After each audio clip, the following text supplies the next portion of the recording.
Alright, so I took this O2 sensor out of a GMC 2013 Yours truly, Sierra. who spread the gospel. I had the code come up, so I had my own reader. And I double checked it with AutoZone. The hard part was the rust was on here real bad, and I couldn't get that. I couldn't move it. It was really tight. It was seized, so I sprayed some liquid wrench on and I loosened it up, let it sit for a night.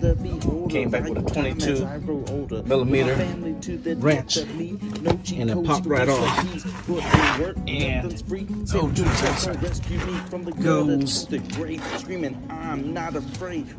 The connection is there. Had to take out that green tab and depress the connection.